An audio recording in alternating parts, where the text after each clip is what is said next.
Welcome in, everybody. I'm your host. Alongside me, as always, Grant Hawker. Super Bowl bound, baby. Let's go. That guy plays for a different team. Anyway, and with us today, the world famous, internet known Jameson DeFore. Viral as he is, we are in awe that you decided to just grace us with your presence. Thank you. Thank you Yeah. for giving us a ratings boost by being here this Yeah, night. you could probably feel the aura 4 scrolls away. That's right. Dude. I could not believe TikTok had some fun with us today. Grant and I were like waiting for the ticker to hit 1 million, and it clipped it for sure. But their servers went down and took away 300,000 plus views and about 10,000 likes on your post this last week. Who would have thought this dude talking about wanting to watch games in his basement with a couple of buddies would be our all-time biggest hit? Yeah, like the most probably regular take of being a fan of the sport and being like, Super Bowl party. Why did I already say yes to that? My team is now in it. But Yeah. we'll weird. get to we're gonna get to that in a second because I do want to touch on both what you said in that post, and I don't know if you guys have been reading the comments, but it's not boring at all. It's been pretty fun. There's about 700 comments on there to pour through, and a lot of us pretty awesome. With us again, my good buddy Mike. We're still in mourning. I noticed that you're no longer wearing black, so you're moving on. That's good. Yep, we moved on, realizing, okay, it's a new season. I'm already looking forward to the draft. We were talking about it off air while we're waiting for you. And I'm like, yeah, I've already moved on. I'm ready to go. Let's get this done. A lot to break down from this last weekend. We're going to hit 2 games real quick. One, we'll spend a little more time on the other because it was like more entertaining and stuff. But we know who's going to be in the Super Bowl. The Seahawks took down the Rams 31-27. So much to get into in that game, and we will in just a moment. But the Seahawks will be representing the NFC. Is this 9 seasons or 10, Grant? My bad. I'm not doing the math. Since we were last, Yep. There's a 24. This will be 10 seasons. 10 Yeah. seasons. All right. Yeah. Yeah. 10 It's always the years since their season, last but then game. the year they actually win, it's like always a little confusing. Right. No, I get you. We won in the 2013 season, but we won in 2024, and then yeah. It'll be 10 years. And the NFC West continues to be the best division in football. We said it in the previews. Yep. We said it all season long, and the playoffs clearly indicated that. You got two of the 2 best teams in that division duking it out in the NFC Championship. That was a heck of a game. Like I said, we'll get to it in just a moment, but I want to quickly run over to the Patriots beating Denver 10-7. You guys saw what I saw, what the internet saw. 3 quarters of this game, the field looked something like the one behind me. Like, like that, but a little cloudier, obviously. And then, dude, I'm watching that 3rd quarter into 4th quarter transformation where this just gets absolutely ridiculous with all the snow dumping in. Literally can't kick a ball. That was brutal to watch, though the wind was impacting the entire game. 3rd and 4th quarter, that was relentless. And then, dude, did you guys see them trying to attempt passes? Just It was a different game, man. I was working. I had that game on as background noise, working on other stuff because Sunday's my busiest day of the week. And I left for 10, 15 minutes and was doing something else and came back and I'm like, wait, is this a different game? Legit. That's how crazy, like how fast it turned. I thought I was watching a different game for a second. Yeah, they did I think it was the Broncos tried to do like an outside toss, like partway through the 4th quarter. And the guy gets the ball and he's like tiptoeing like real slow around the corner and like sliding, and the defenders are just like sliding towards them and they all just fall down. And you're like, okay, this game's done. All right, nobody's moving the ball anymore. We're done. No, and Just the way it honestly, was. like if you watch the play selection about midway through the 3rd quarter, you see both coaches just go hard at the outside run game. Yeah. That became passing. The pitch play that you just indicated, Mike, and others like it, that became passing in this game. I got to give a little bit of credit to Jarrett Stidham. Started this game, wasn't supposed to be there. Obviously, Bo Nix got injured. Everybody aware of that. But Stidham threw a couple of balls in the second half that were really good. The first quarter defended, yeah, showed up a little bit of a drop on especially one, but was throwing the ball hard to get through that wind. But, man, you want to talk about just relentless defense. Got to say, Vrabel has that front line humming. That was absolutely brutal. I don't care if it's Stidham. I know Bo Nix is an escape artist. Obviously, he is different when it comes to being able to handle pressure. As a big dude, strong guy, quick thinker, great feet, all that stuff. But that snow was an equalizer for anybody. It genuinely was. It goes to the benefit of the defense every time it snows. These are two of the best defenses in all of football, but credit to the Patriots for being able to hold it down. They quite literally told Denver, you cannot move the ball, and then just didn't let them. Like, they absolutely showed up in this game. It was impressive as crud to watch what they did in the fourth quarter, especially. There was, I'm trying to remember how many three and outs in a row it was, but it was ridiculous. Both teams just couldn't do anything. Drake May was pretty limited. And really what it came down to, you watch the end of this game. I know we all saw the clinching play, but that was a beautiful play call by Josh McDaniel. I hate saying that out loud. Please don't ever make me do it again. But a beautiful play call by Josh McDaniel, the fake up the middle, naked boot to the outside, and he literally just beats the linebacker to the first down marker, and that's the clincher with the lack of timeouts for Denver at that point. But that was the difference. It was literally a quarterback run to the outside and just not giving Denver one more possession. But man, 10-7 in a championship game is brutal to watch. Not gonna lie. As a product, it's not fun.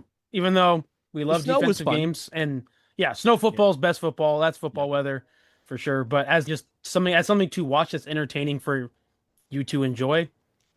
This wasn't entertaining like the Texans game was entertaining because the ball was on the ground 20 times. And you're just laughing, seeing who can do it next, Yeah, both of those defenses were just like mauling the other quarterback. And then, whoa, there's a crazy play. That's like the one play that might make the difference in the game. And then, another strip sack.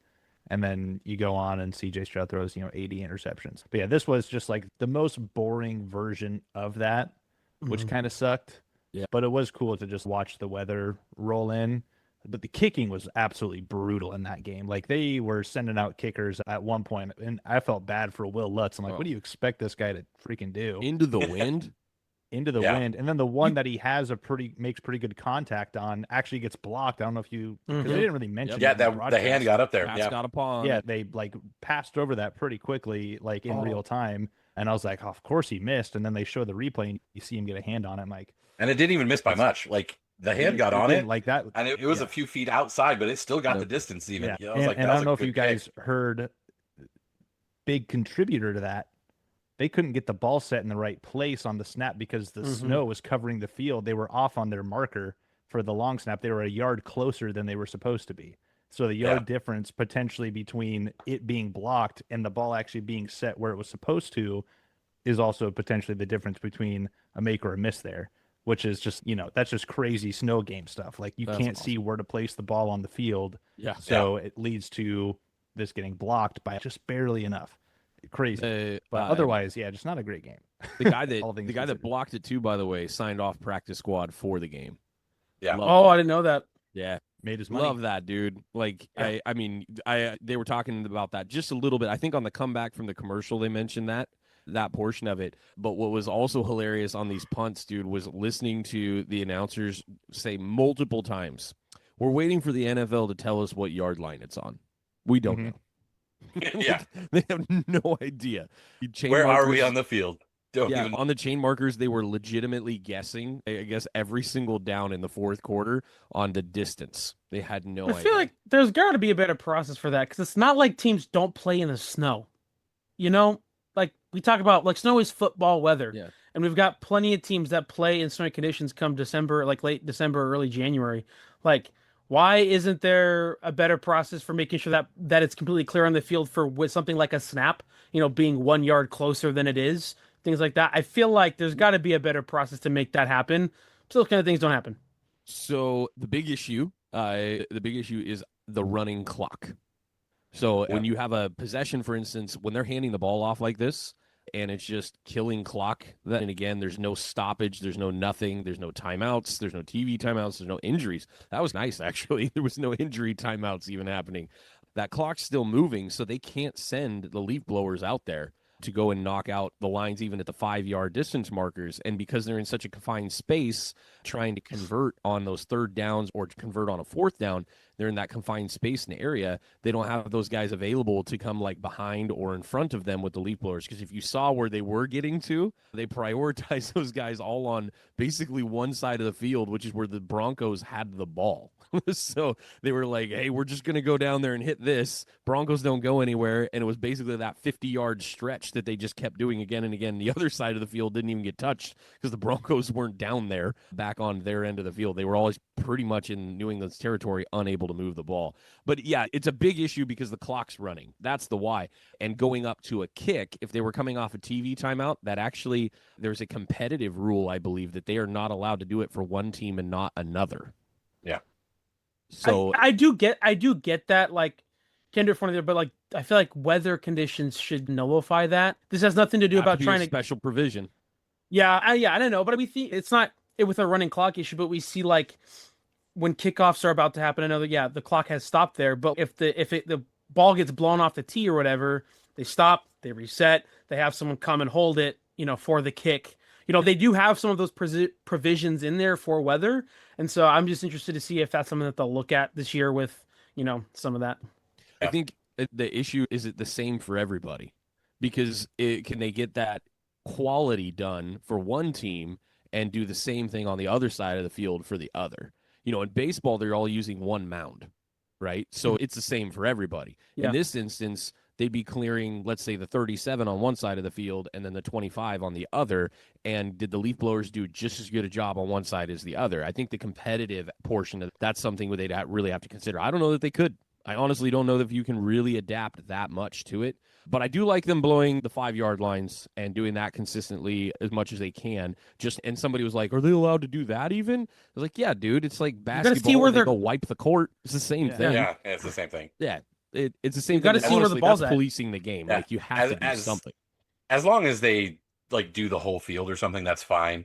Yeah. If they're just favoring like my team side and they're not even doing the other side, yeah. But it is what it is. Like you do what you can when you can. And there is a provision that because they need to judge down and distance and know where goal lines are and all that, they will take a referee's timeout to do the line. Mm-hmm. Yeah, they will do that. So it's also one of the best looking things on TV is like the football field that has the dusting of snow, but then the lines are like all cut out of it. Yeah, and they're all clean. Like that like you tune that one up and it's you're in Green Bay in like late December and you're like, oh, I got a Sunday morning football game like this. That's nice. Tickle something in your brain, scratches an itch, So, I do want to call out Sean Payton a little bit. That kick that he did not take in the first half when the weather was good and they knew bad weather was coming. Yep. When you go for it on that fourth down in a championship game, when you have Will Lutz, who's money normally in that stadium, and you know bad weather's coming, you take whatever points you get. They knew a blizzard was coming. Mm-hmm. They knew it. The whole country knew it. Like half the country was in blizzard conditions this last week. And like, you're just looking at it, you're like, you've got to know this is coming as a coach. You've got to look at it and be like, these 3 points could be impossible to get later on. I need to get them now. And that's honestly, it's a difference in the game. It's a 10-10 game at that point. And we're still playing in the snow right now. 3 days later, like nobody's scoring because it's so bad. Like, it changes the whole game. The Patriots get the ball. Like, you got to get points in a championship game when you can, when you know bad weather's coming. And you have a backup quarterback. I know you said that earlier, but to back up, you take every single point. It's a backup quarterback. You have one of the better defenses in the league. Lean on them. Take every point you can. Get through this game and move on. I think that was just a really bad call. The whole going for it on fourth down thing, I feel like has gotten a little too crazy. Yeah. Like where teams are just doing that almost as at default now, where I think that in a situation like this, they definitely should have. But like even in Seahawks Rams game, that 4th and 4, I'm like, there was a part of me that was like, man, if they go for the field goal here, it changes the way that defense has to play, change how the offense has to play. They only are down by 1, that could have totally changed it. So these going for it on fourth downs, like I know it's been this new age thing, Dan Campbell's kind of been the master of bringing this in and being, aggressive, but there comes a point where being aggressive inhibits you from playing smart football. And so I think this fourth down in this game, after reflecting on it, is really the only one that I didn't agree with. In real time, I actually wasn't paying super close attention to what the weather for this game was. So when it happened, I was like, oh, like that doesn't surprise me. Like you had a chance to go up 2 touchdowns when you have a backup quarterback, and that definitely is like oh, this could be a closer. Whereas if it's 10, I would probably still take that personally, but like I get, hey, I have the ball down here. I don't know how many red zone trips I'm going to have. I can kick from, the 35, 40-yard line and get points. I might not get back down here again to get 7. I understand that. But then once, you start hearing about, in my case, oh, okay, the weather was actually going crazy. And if you're Sean Payton, that. Then it changed my perspective on that. And that was really the fourth down of the weekend that I thought was definitely mismanaged. I don't necessarily agree with and we'll talk about the Rams game one. I thought those ones are fine. This one, in retrospect, when the weather's coming, you have a backup quarterback, and 10 points in this game obviously was enough to win the football game. It was enough to, yeah. Yeah. And again, that's hard to say in the moment. You don't know 10 points is going to win the football game. Yep. But again, when you consider the weather, you consider your circumstance, now we know 10 points won the game. And your team's already been there. Your team's won like 10-7 games as the Broncos. Mm-hmm. They've done that this year. Like, they know they can do that. Take the points and move on, dude. Yeah, and again, just to point out that weather issue, they had 29 yards in the second half. The Broncos did, and I know that you can't like predict every little thing about it, Mike. You couldn't be more right. Like you've got to nail down points, and 29 points, by the way, even in that weather, completely unacceptable because New England did move the ball really well on 2 drives in that second half. And, offensive line just looked jaded for the Broncos in the second half. Couldn't get any push. But again, I may be saying the wrong thing. I may be just going back to my previous point and saying, hey, the defensive line is just ridiculous. I don't know. Maybe that O-line was tired and all that crud and couldn't handle what was going on, but that D-line was just moving. That ended up being the playmakers, so that doesn't help. Yeah, that's true. Yeah. And it ended up being the result we expected. The Broncos losing a game because they're running out a backup quarterback. Like he hadn't thrown a pass in 730 something days, they had said. He was the only quarterback to start in a championship game and never throw a pass all season. Like the result still ended up being exactly what we expected. We probably all expected to be a low scoring game and for the Patriots to win. And that is, if you boil all of it down, that's exactly what happened. Yeah. Okay. And if Kind Bo of Nix is hilarious that there, his last throw was an interception. Just throwing that up. Yeah, that did. Yeah. That was a meatball. He threw up a meatball. Yeah. Yeah. It was Again, a it's the same backup thing, quarterback though. throw. Absolute backup quarterback throw. Trying to I do felt it all. the same way as I'm wheeling out Will Lutz here to just put him out there for all to see. Like he's obviously going to miss this kick, and I felt like that was the same thing. It's like we have no choice, so just go out there and throw it as best as you can in the weather. It's probably going to get picked off, but what can we do? Sorry about it, kid. But, yeah. To celebrate out of this game, and we want to look at the positive, like the Pats defense has brought them through so much all season. You look back at what this team faced this year, and, we had called out their schedule quite a while ago. We started looking at that. They ended up playing only 3 playoff teams all season. That didn't go great. They even lost to the Bills late in the season. And we were like, hey, what is this team really? A lot of talk about Drake May when it came to the MVP conversation for a lot of the season. But in reality, if you go back and look through all these games, and I do personally believe that the Pats had an easy road. History proves it. They had the 3rd easiest schedule since 1978. Yep. And in every single game that they played this year, with the exception of the NFC South, the Bengals, and their own division, those teams all had their coaches either step down in Mike Tomlin or get fired.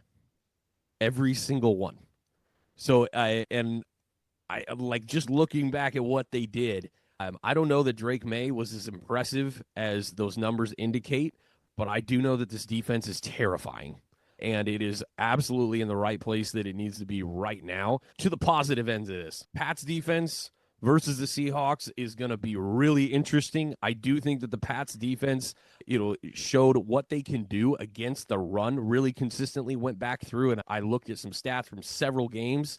There's going to be an interesting matchup here, but I think, in some good weather, let's see what Drake May does. Well, In I some think good weather, let's see what this two-piece running back scenario can do against the Seahawks defense, who did give up points to the number one offense, in the league, in the Rams this last week. And I think it's going to be really interesting. But to get to that game, Seahawks-Rams 31-27, relentless. That's the word I want to use for the Seahawks in this game. They were relentless. It was a game that I knew something had to give. You have the number, depending on what stats you look at and you're considering, but I think number 2 overall defense, in my opinion. I know the DVOA number is different. They're number 1 in that, but number 2 defense overall versus the number 1 offense in the league.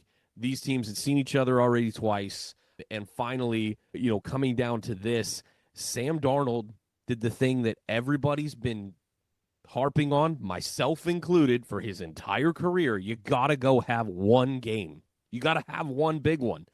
He comes and does it. The team is relentless. Kenneth Walker, holy crap. I can't say enough good things about him. Like, genuinely, that was impressive as crud. That second effort, I'm thinking of a first down late in the first half, the second ever where they had him about 4 yards before where he ended up, and just putting his head down, giving everything on every play. It was awesome to watch him just take it on his shoulders. My favorite play, there's 2 that come to mind, obviously, is like the one-hander by JSN. That was in the first quarter. Oh, man, that was beautiful. But the other one was Spates coming unblocked in the backfield, having Ken Walker, and he just breaking his ankles and getting up there. I think he got the first down on that, or it turned, a 3-yard loss into a 6 or 7 yard gain right there. It was like a Saquon-esque run. Yeah, that was Saquon last year, what he was doing, obviously, for the whole year. But yeah, those 2 plays were my favorite. But that Ken Walker one might have been my favorite, like that I got to actually watch, because I didn't get to watch all of the game, unfortunately. But whoever was deciding to not use this guy, I don't know if it was McDonald, I don't know if it was Kubiak, I don't know if it was Jody Allen, our owner, or John Schneider, whoever it was, they should be arrested for not allowing Ken Walker to play like this all year. I know part of it is probably because he's never played a full season. This is the first time he's ever played a full season in his career. So I get that part. But like the last 5 weeks, there's not been a better running back in the league. You include the last half of the season and then obviously into the playoffs here. Just been insane. I would agree that you need to give this kid some more chances. He's proven that he's got some serious talent. No, I think he's earned a second contract. Charbonnet has also not been bad. No, he's been good. And so you guys using them as a 1-2 punch has been phenomenal for you guys. Mm-hmm. And as much as I like my team, and I think the 49ers probably would be better off if they could have a 1-2 punch as well. Like you bring in Brian Robinson Jr. and we just didn't even use him for 12 games or something like that. Yeah. Is CMC a better running back at the end of the year if Robinson has been spelling him part of the year? Mm-hmm. Or things like that. So if you've got Charbonnet there that has been spelling him, and now Kenneth Walker looks like he's fresh, like he's the guy. Mm-hmm. And I think it's completely opposite with the Rams. Your guys' 1-2 punch was phenomenal, and you guys just went away from it in the playoffs.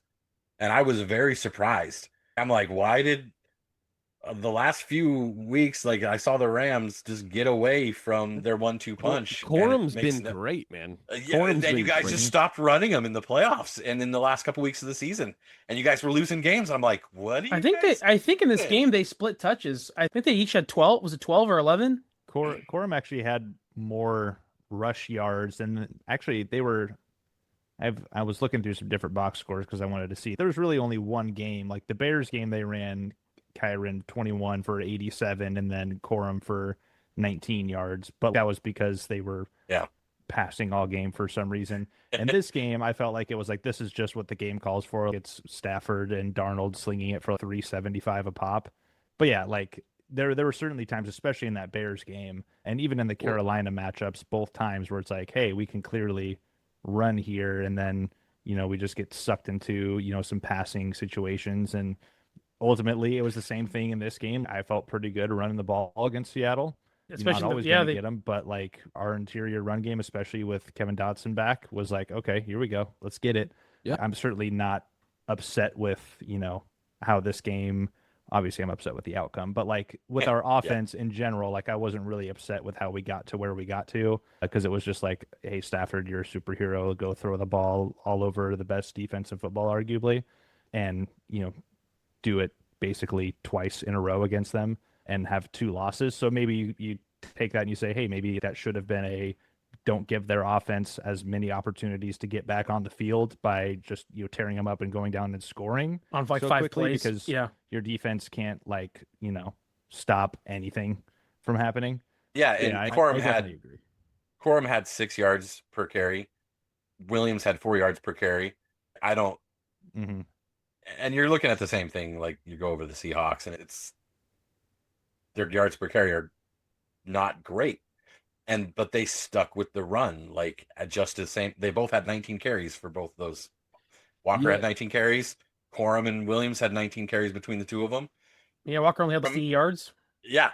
Yep. Walker had 3 yards per carry, and the other two were averaging a little over 5. And you're just like, why are we not? Why your team, I think, would have benefited if they just kept rotating those running backs and just kept handing it off, and you guys got away from it. 2 It's possessions. I totally agree. 2 possessions in this game, it made a huge difference for this offense. If you look at, there's a second possession in the first half. Okay, and in the first quarter, the Rams get a 44-yard pass to Puka.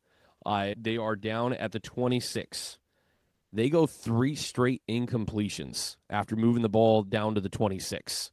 That shell gets tight when you get towards the red zone, and there's just not as much in terms of lanes for those receivers to move. And if you're getting a decent amount of pressure, which I think the Seahawks did a good job collapsing the pocket enough, at least giving Stafford pause, you're really limiting what that the passing game can do there. So they go 3 straight incompletions, have to kick a field goal.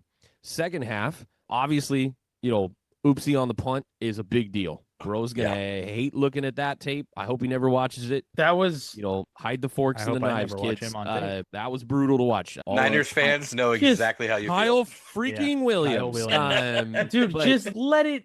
Why are you trying to catch it laying down? Let it go, dude. Just, let it go. If you don't got it, you don't got honestly it. just like deer in the headlights and that at that point. But Sucks. If we were going to lose this game, it was going to be because our secondary can't stop anybody, and because our special teams is bad. But really, special teams bad, exactly.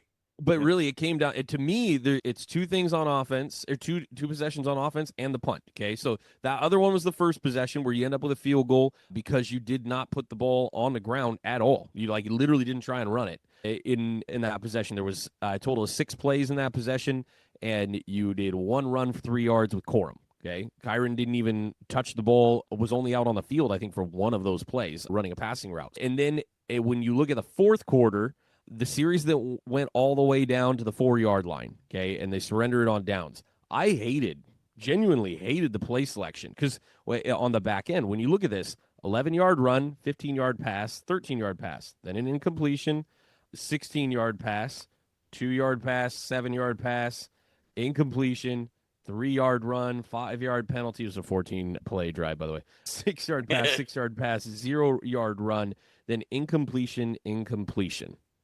Okay, there was no variance.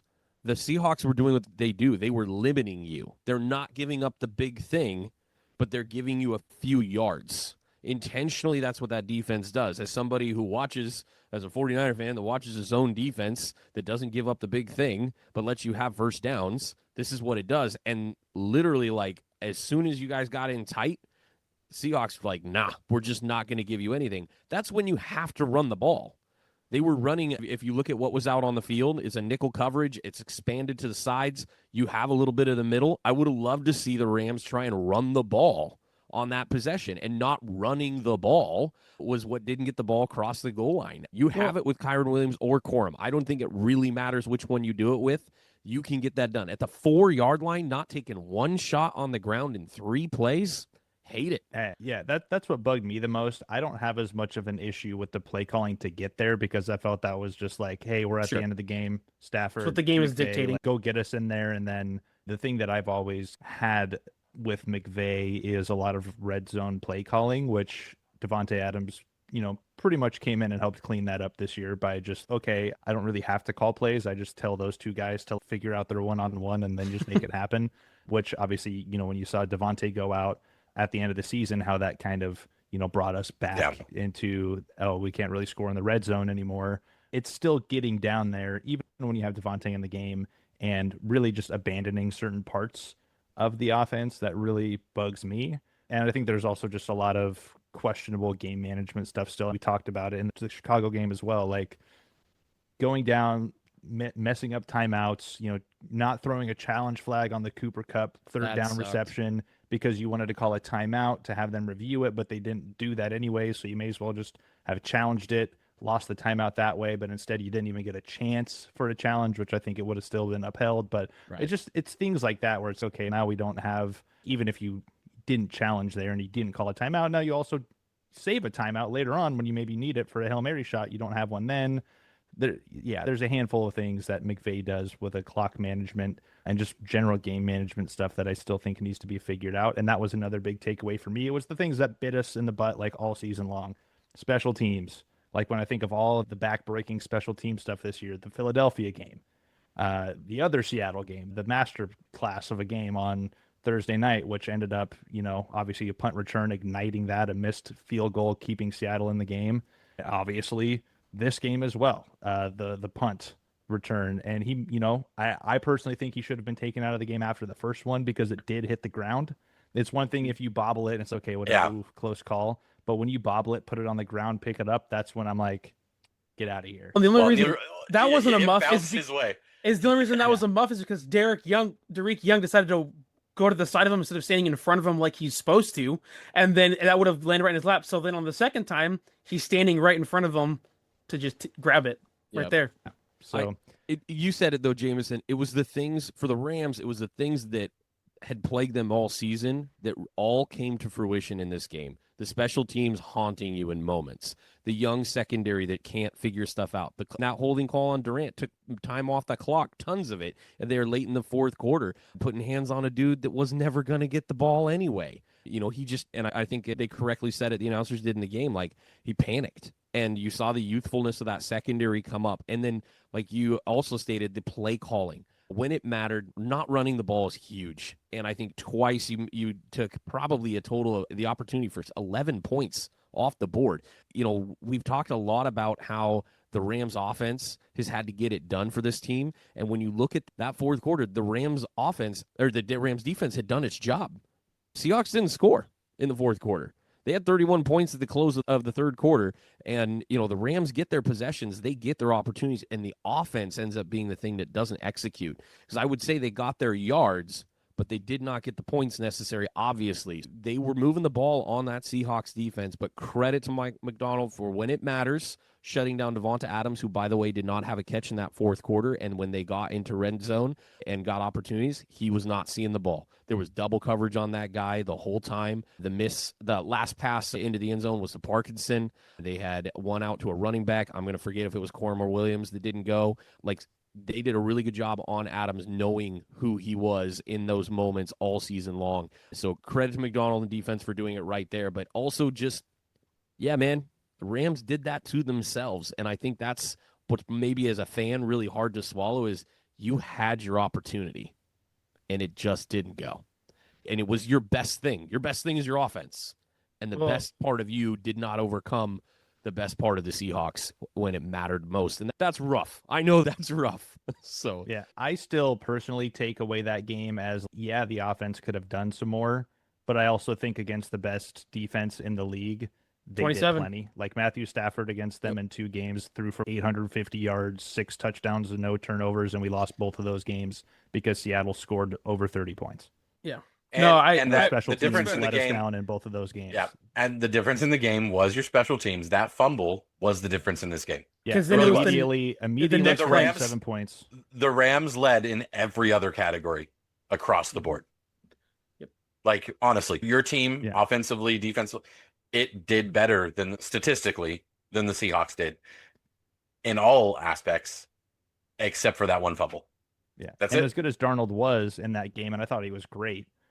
Like he made the throws. Like this isn't one of those like participation trophy kind of No, wins. he put the team on his back. This was a real game, but and I don't say this to take this away from Donald, but I also do think that's a testament to just how poor our secondary has been playing as of late too, which is another thing. Like if we're going to lose a game and Stafford has another legacy moment against an incredible defense, and we're letting Sam Darnold, who I again think has been very good for 2 years now and definitely exercise some demons this postseason, like you still can't allow Sam Darnold to throw for 350 yards and 3 touchdowns and no turnovers, period. Like that is also, yeah, he got sacked 3 times, but he sat back there and just dotted you up. Picked And him apart.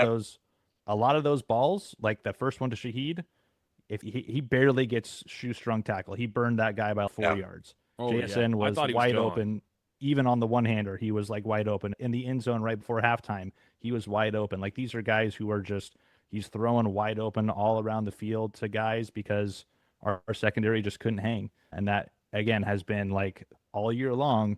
All me and my Rams buddies are basically like, hey, like Stafford is on one this year and the offense is on one. The special teams is brutal. And the secondary up through week 11 was getting covered a little bit by how good our defense had been performing. And I think they went from, at one point leading the league in defensive scoring at like 16 a game to towards the end of the season, we were averaging like 27, 28 points per game allowed. And that was just because you could throw the ball all over us.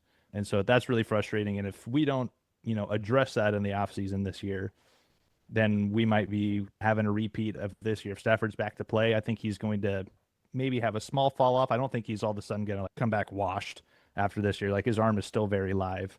No, and he's And so, healthy like, right now, bro.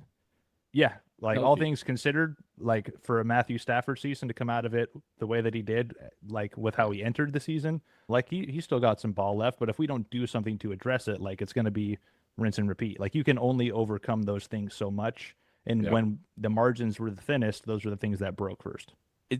I agree. And I know we're going to take some time here in the coming weeks as we get past the NFL season to gear up on needs, things that we're going to see teams address, whether in the draft or in free agency. Rams are not going to have to do a lot of digging to plug holes. It's pretty obvious where the needs are. But what's impressing me about the matchup that we're going to talk about more next week as we approach the Super Bowl is we've got two teams that everybody that knows anything about football would say have the components you need to have to win a Super Bowl. They have steady, if not spectacular, special teams play, and they have defenses that can get you all the time. When you look at what the Patriots have done in their 3 games in the postseason here, averaging just over 8 points allowed per game in totality, that's pretty stinking brutal. That's as rough as it gets, and reminds you of some old school defenses. Again, albeit one of those games being played in that snowy weather, but it reminds you of a Ravens type defense, or not necessarily style of play, but what the Legion of Boom was able to do, about a decade ago. And you look at those teams and look back at their seasons, and they have consistently excelled in those 2 areas. Now you've got quarterbacks that have never been here before, that don't know what they're doing, going in blind, just going to hopefully sling it. Dude, I would love to see at least mid-20s on the board and the ball flying around, some fumbles, some hard hits. I think this is a great matchup overall. I just hope that my big hope is the Patriots offense shows up for this, because I firmly believe the Seahawks offense will show up for it.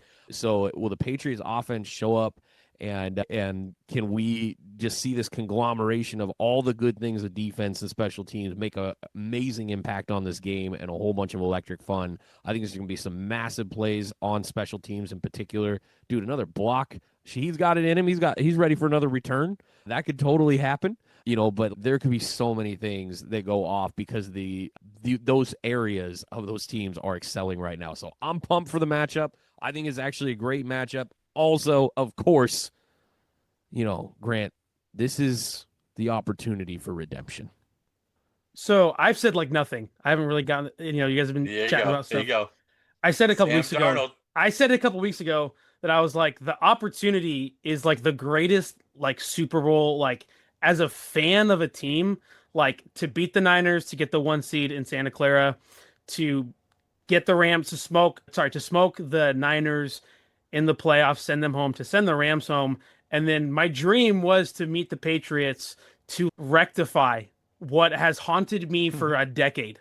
Like it has been like everything about my team, like whatever I say, like I get comments, I get flashbacks, I have PTSD from that play, and it's deserved, absolutely, because it's like probably the most embarrassing single moment, like in a Super Bowl. Not, I still think it's the Falcons blowing a 28-3 lead, but that was multiple things had to happen for that to happen. But for a single moment, I don't think there's one that's more embarrassing. And That's so fair. There was only one way to lose that game, and it happened. Exactly. And so for the opportunity to go in and do it this way, like it's the ultimate, like I may have to retire as a Seahawks fan and get on the free agent market for a new team. That's how like crazy, there'd be nothing better and nothing sweeter for that. Please clip that and put it on the internet. They will not hate you at all for saying that you would be on a free agent if your team rectifies. I'm like, that's just, there's nothing there. It feel no sweeter, but I do want to do something here real quick as I have something to say that I've been waiting for. Retarded. Has he got props? I would like to read off a Sam Darnold apology form for you all right now. Your reasons for your behavior in doubting Sam Darnold. The media convinced me he chokes in big games. I thought he would keep seeing ghosts. The Jets made me think he sucked. They labeled him a bust too early. I thought this Viking season was a fluke. Or lastly, I don't trust gingers. And on the bottom, you to sign right here, and it says, I hereby will respect Sam Darnold and will not talk down on the future first ballot Hall of Famer. Right here, Sam Darnold freaking showed up, okay? And I am always fascinated how narratives start. He can't win a playoff game. Before the season, he played in one game. And it was, he can't win a playoff game, playing in one game. Lamar Jackson, he stinks in the playoffs. We don't talk about that. Josh Allen stinks in the playoffs. We don't talk about that, except we did a little bit last week, for sure. But all I'm saying, I expect everybody to sign this Sam Darnold apology form right now. These are the reasons for your behavior, and all of you should be ashamed of yourself for doubting the ginger god himself, Sam Darnold. I feel no shame in doubting Sam Darnold. None. No shame. I will say Sam Darnold went toe-to-toe with the NFL MVP and won and came out on top. Like toe-to-toe. Now their stats were like, and their stats similar. are almost identical, by the way. Yeah. Darnold had 3 more passes completed and 1 more attempt. But I mean, but otherwise it's like when you're playing on 2 separate difficulties, though. It's like, you ever play Guitar Hero back in the day, where it's, you're doing the of course, duel, here it is. playing on like someone's playing on medium and the other person's playing like Through the Fire and Flames on expert, and you're like, wow, we're playing the same game, but these are very different difficulties. There is some of that too, where I'm like, all due respect to Sam Darnold, again, I think this is huge for him, and I don't want to get into my Super Bowl pick, but it's probably going to be pretty favorable for him. I do think that there is something to be said about, to get here, you got to play 2 games at home, which obviously you deserved, but you also played 2 defenses that at this time of year were not really much to write home about. Again, he still did it. You deserve that. But I still think that there's like a body of work that needs to happen. Ironically, he could win a Super Bowl, but in the same way where like I'm sitting here talking about Jalen Hurts a year after he won a Super Bowl MVP, I still don't like all of a sudden think Jalen Hurts is like this guy. Sam Darnold's in a different conversation now. I much prefer Sam Darnold to like any of those kinds of quarterbacks right now, where it's like you have this weird dual threat thing and you're good, but you're not good, and I can't stand watching you. I like watching Sam Darnold play football, but I'm still not going to apologize for the things I've said about Sam Darnold and how I currently feel about Sam Darnold, which is still, there's more work to be done for me to sign dude, that. Does he have to go win 8 Super Bowls for people to say that he's a good quarterback? That's if he goes and wins the Super Bowl, he's a Super Bowl champion. I think he's a good quarterback. I think that's fine. Okay. I'm not going to write an apology for him for the things that obviously I that's watch cool. with my... It's satire. Hold on. There. I would like, the 49er fan would like to enter the chat, because I've been sitting here with a quarterback that has, done really well so far in his career and walked off the field with a lead in the Super Bowl, and I get told that my guy's a game manager and doesn't do great things when it matters. And after one game, I'm supposed to surrender everything that I've ever seen Sam Darnold do after one really good game? If he hoists a trophy before Brock Purdy, maybe. No, hold on. Dilfer hosted a trophy. You're asking me to do it today. You're asking me to do it today. This is the biggest game of his career, and he played the best game of his career. Yeah, I'm not negating what he did. I'm just saying you're asking for everybody to give up 5-6 years of watching him play. He played for the Jets. One game. We have players right now who are trying to go back and play college football for playing for the Jets and the Panthers. Like, holy cow! Like, what more do we understand? He got sacked 9 times in his one playoff game. It's just, to me, I'm just like, I literally asked the question like 3 weeks ago. I was like, what does Sam Darnold need to do to change the narrative? And Mike said he needs to do this. He did all those things and then some in the NFC Championship game. People are still like, man, I don't know. Sam Darnold this, I don't know.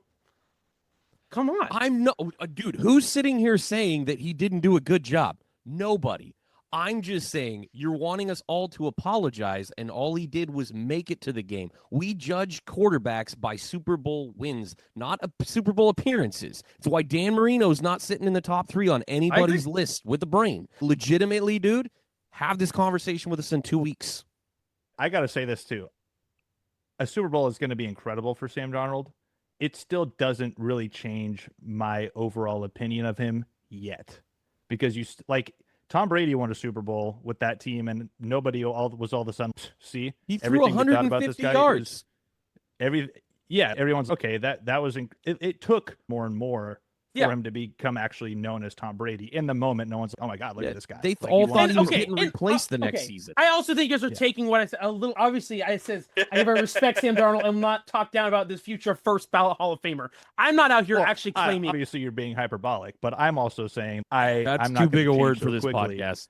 Just because I didn't do the same thing with Jalen Hurts, I'm going to be consistent. If I didn't do it for Jalen Hurts, I'm not going to do it for Sam Darnold, but I think Sam Darnold I would rank higher than Jalen Hurts. And it's not actually very close right now, to be honest with you. Darnold's a better passer of the ball. But I will also tell you, Trent Dilfer has a Super Bowl ring. Mm-hmm. Yeah, dude. When you are the quarterback of the best defense in football, arguably, and you just don't turn over the ball, you can be a Super Bowl champion. All right. Mm-hmm. And Tom Brady did it, right? Yeah, the first 3 Super Bowls, it was Tom Brady doing that. He wasn't going and winning those games. Yeah. Yeah. These best defenses. Yeah. So if you look at that, however, I will go back, and what I said, I think holds true. Mm-hmm. This does change the narrative for Sam Darnold. He came out as it should. And this is exactly what I said he had to do to change the narrative. I told you, if he comes out with minimal numbers and they still win and the defense balls out and holds, nobody cared. But he came out, he went toe-to-toe with the MVP. He pulled up the same numbers. And yes, I completely understand that the Rams defense is not the Seattle Seahawks defense. Yeah. So what Sam Darnold did was great. What Stafford did was amazing against that defense. Yeah. I get that. But it does change the narrative. He's in the Super Bowl, just like it should have changed the narrative with Brock Purdy, but it doesn't. And you're still going to get pushback. He didn't win it. But you also look at it. You also look at it as, is Sam Darnold a top 5 quarterback? No. Is he a top 10 quarterback? Yeah, he's top 10. Maybe. I think he's 9 or 10. Yeah. Yeah, that's where that conversation starts coming in. Easy and top that's 12 good for sure. And then you can argue. And that's good. That's a good quarterback. He's above average. And I'm fine with that. I'm fine with Sam Darnold being good quarterback. By the way, he had to go to the 49ers to get good. And just saying that out there. But also Brock Purdy credits Sam Darnold for his success. Yeah, it's fine. You get these players help each other. The teacher. And you look at all this and you're just like, Sam Darnold is a good quarterback. Yeah. As there is for a team right now. Throw it out there. Is he Patrick Mahomes? No. Is anybody wanting him to be Patrick Mahomes? No. He doesn't need to be. If he automatically became Patrick Mahomes, I'm like, roll up 4 more Super Bowls. I'm not going to lie. But no, he's good. But he needs to do more to get over that. He's not a bust anymore. Mm-hmm. But to be like that, he made the playoffs. Yeah. He made the playoffs with a Brian Flores defense and a Mike McDonald defense. A Brian Flores defense that was number 5 in basically every stat last year, and a Mike McDonald defense that was number 1 or 2 in basically everything that matters this year. You get a serviceable quarterback who does a good job, doesn't turn the ball over when it matters, and if he can do that, you can get here. He beat the Rams defense and the 49ers defense. The 49ers defense, laughable. Genuinely. Yeah, here's what I'll say. About the Rams, good, but you're asking us to change an entire narrative based on one day. and that's impossible. And 4 years ago, the dude was seeing ghosts Yeah, dude. everywhere So on that Panther. go win one and talk it to us was- in 2 weeks. Like seriously, go win one and talk to us in 2 weeks. Yeah, and okay. I'm willing to go, hey man, you earned the respect that you deserve. And if he's got a ring and like genuinely he's a guy in that game, good for him. And now you don't have to say the dude sees ghosts, but he is exactly what we've said he is so far. He was a good quarterback that hadn't gotten to the elite level, and he hasn't proved that he's elite yet.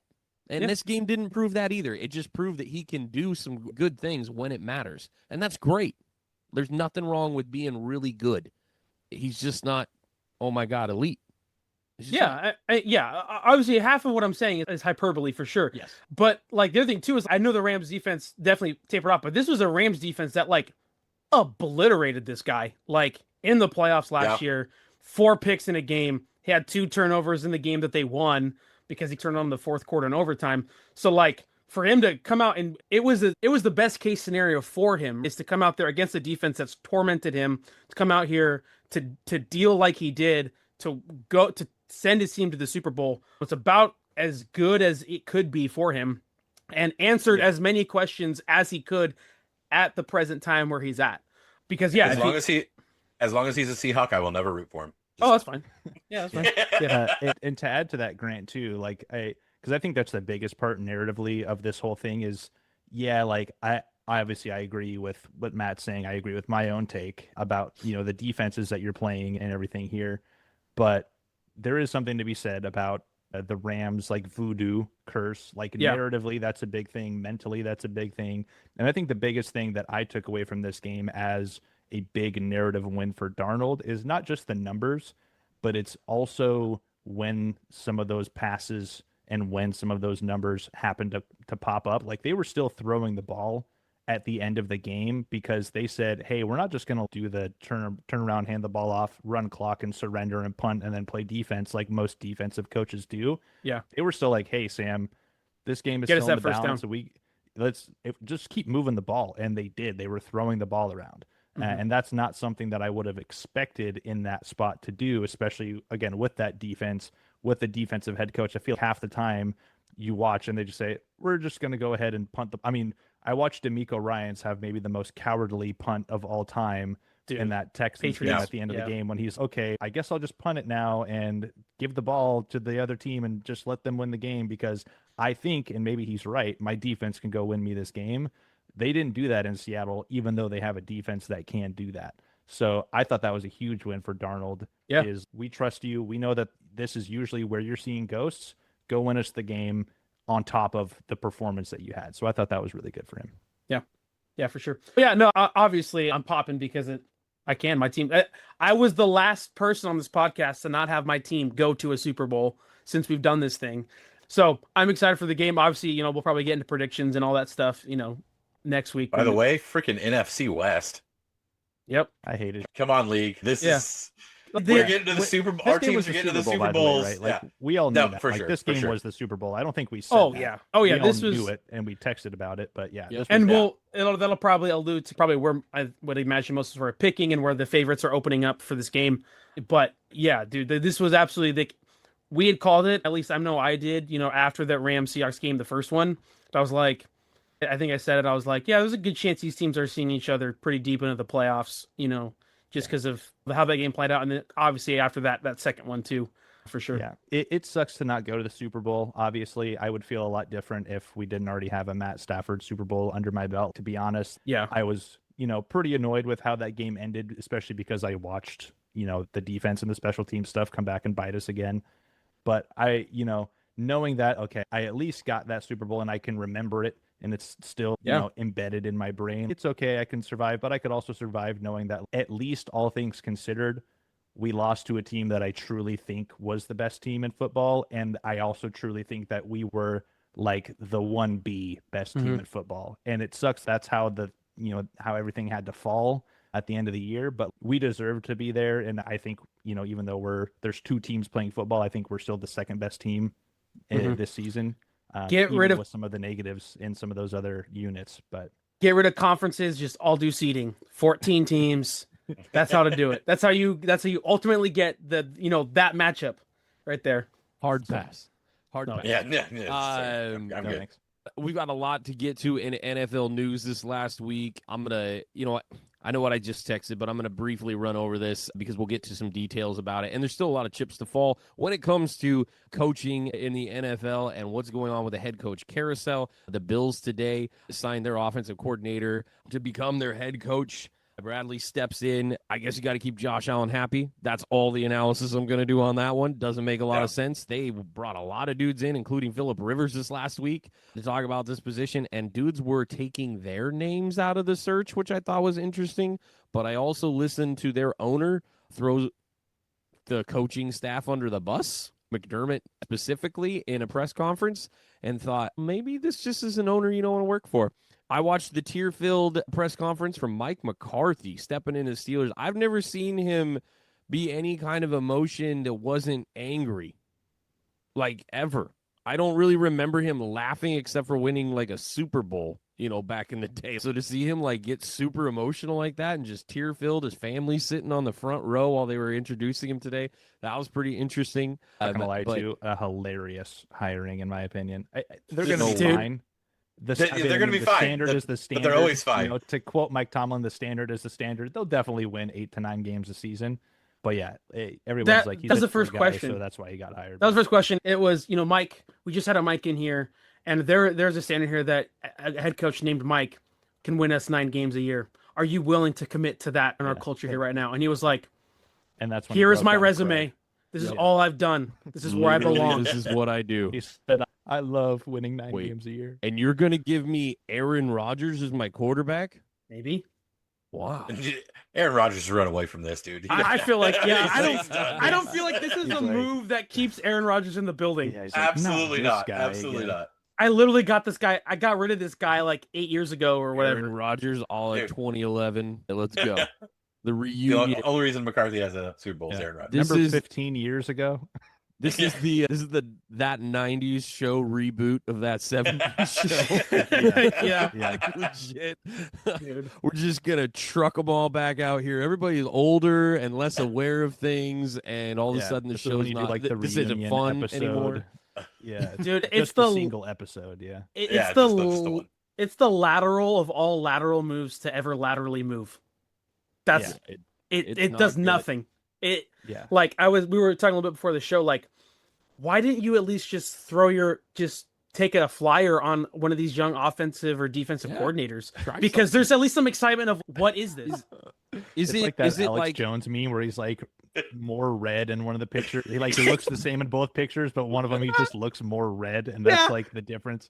Yeah, no, that's 100%. That's what it is, dude. Like before at least and after, if you go, and before, dude. Because if you go get one of these coordinators, there's what if we land on the next McVay or the next Mike McDonald or whatever? What if we find a diamond in the rough here? Now it's just we know exactly what we're getting. It's the thing we just let go of. You might as well have just kept Tomlin in the building.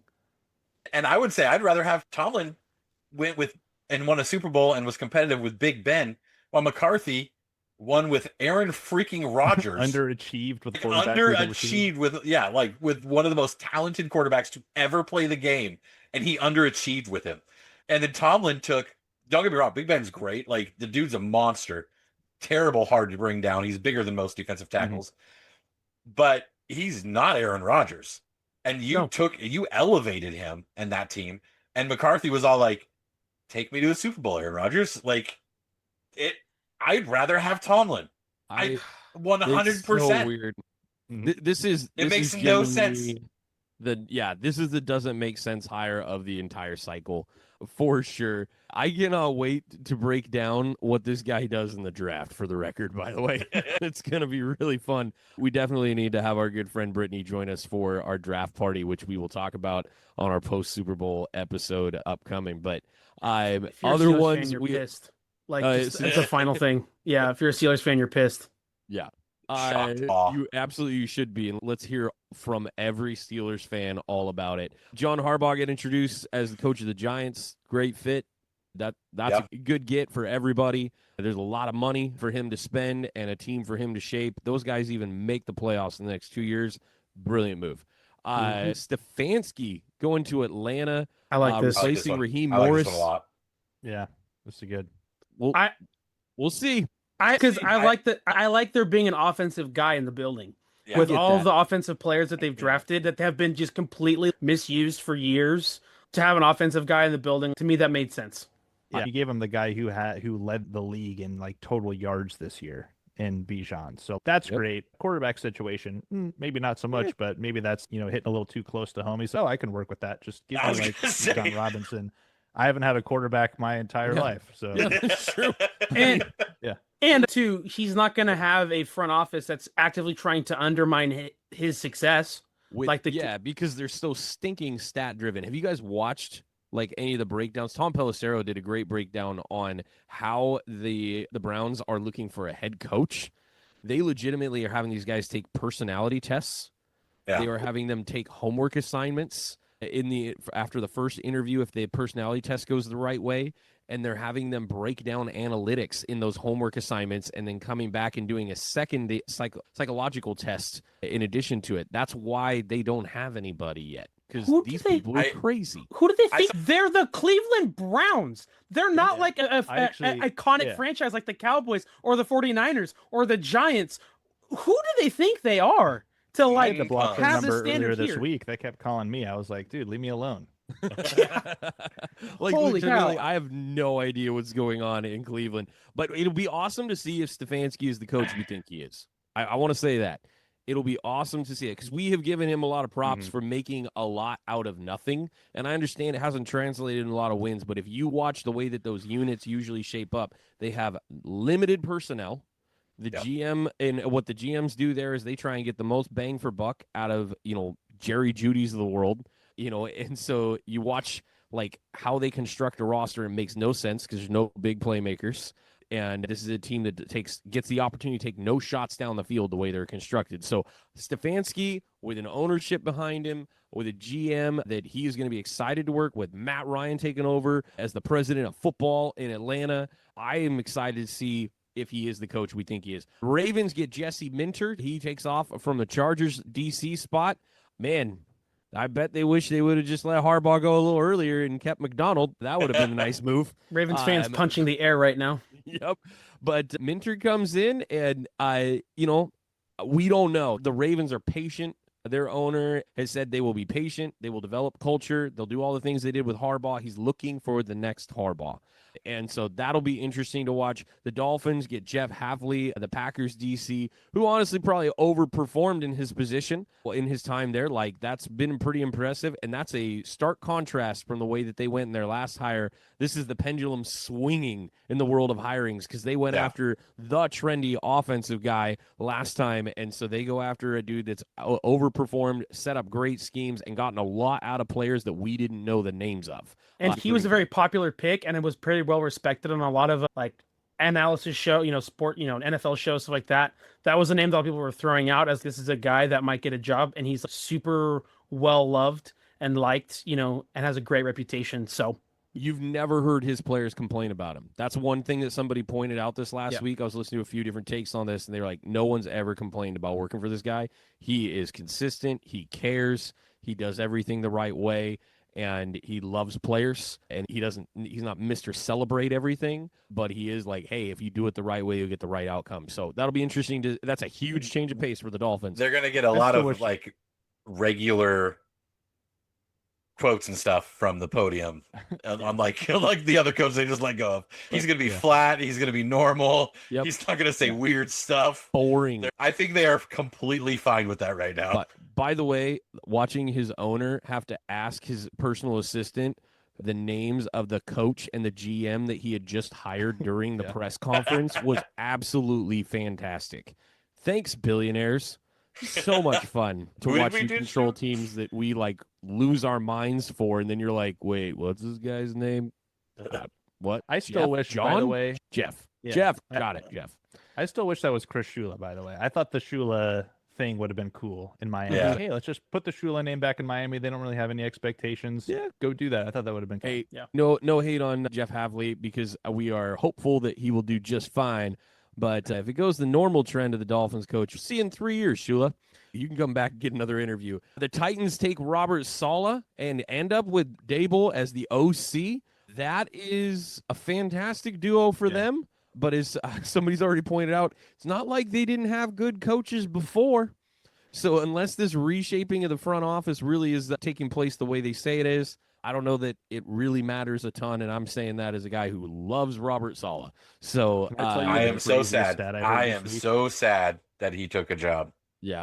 The craziest stat I heard this week about the Titans, I can't remember the exact date, but I think it was like since December 20th or around that, since basically the end of December until now, Mike Vrabel has won more games with the Patriots than the Titans have won since firing Vrabel.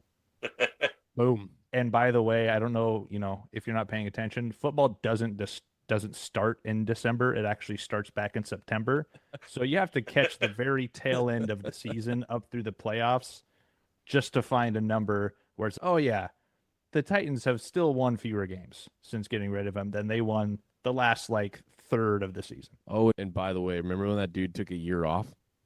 Just throw it out there. Exactly. Yeah, if we look at you look at the worst NFL decisions of the past, I don't know, probably 20 years, it's like the Deshaun Watson trade, and it's probably the Mike Vrabel firing. Like it's 1 and 2 right there. Like those are some of the worst. Vrabel, like they had Harbaugh for 18 years and weren't doing anything and got stagnant. They're like, this guy who just wins the first seed and then happens to lose into the playoffs to teams with much better quarterbacks. Yeah, Ryan Tannehill. This guy. He took Ryan Tannehill to the AFC Championship, the number 1 seed. Yeah. Also, I'll throw Flores situation, and you might actually throw Kraft under the bus for the way he handled the end of Tom Brady's career. Urban Meyer hiring, that was a bad decision too. Yep. There's some stinkers, but to me, the Mike Vrabel one, especially now, them playing for this Super Bowl when they're not even they're still rebuilding. It's up there. It's up there. He's thankful they fired him for sure. Real quick, the Chargers did get Mike McDaniel. That was a surprise as the OC. That's a good get for them, which signaled to all 49er fans that we were not giving up our Kubiak, apparently. And I was super excited about that. That was honestly nice to hear. Either way, we're getting one of them. We're getting McDaniel, we're getting Kubiak. But left in the dust right now are the Raiders and the Browns, who can't get anybody to come coach their teams. Cardinals. The Cardinals as well. That they're going to land. All 3 of these teams are going to get people. We're just waiting for the Super Bowl to be over. Those are the teams that are going to hire late. That's not a new thing, by the way, for these teams. This has happened before because nobody wants to coach the Browns, the Raiders, and the Cardinals.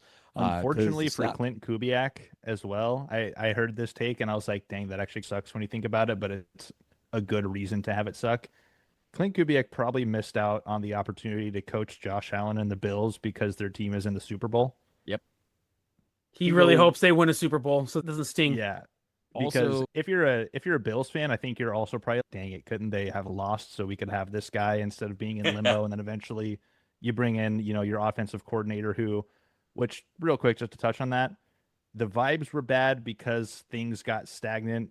And so you get rid of the guy, your office blames it all on the coaching and then just promotes a guy who was already there when the things were starting to go a little rotten. A little curious to me, but in defense, the offense was not the problem. The offense was not the problem. They gave up rushing yards like crazy this year. That defense could not stop the run game. A little bit in defense. Not that I think the ownership handled that situation well at all in Buffalo.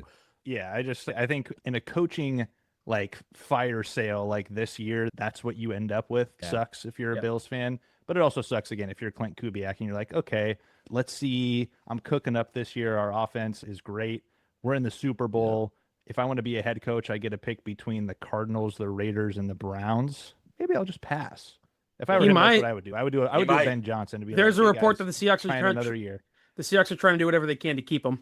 Solid's first time around when people were asking about him. He and the 49ers are going to the Super Bowl. He's like, "Now, guys, I'm coming back for another year." Coaches do that when it comes down to the end and all the head good coaching jobs are filled. He could get the Bills next year too if you're promoting your OC. Honestly, you're not going to have runway is real short.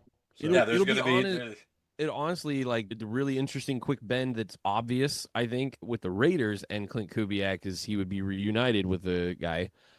I think it's interesting to watch how these guys all land. Like, he knows what to do. You put him in there with Gino, let him go have fun, see what happens, and, let that team figure that out. They got the We'll number one have pick. Fernando Mendoza, and they'll just run. Maybe. Yeah. Maybe. When we get to Or- that, they should not. Or they do what I think every team should do with the number one pick. Trade They- it. Trade it. They should I think take a every page team should out. trade the number one Take a pick. page out of the Bears playbook a few years ago, trade it, get a haul, because that team is so busted. Trade it to a team that's desperate. Yeah. So You're many not gonna- teams will be desperate for that number one pick to get Mendoza, and Call then the New you York fill Jets. you fill your team, and then you go get your quarterback when it's ready, like the Bears did with Caleb Yeah. Williams. That's what you should do. The Jets, the Cardinals.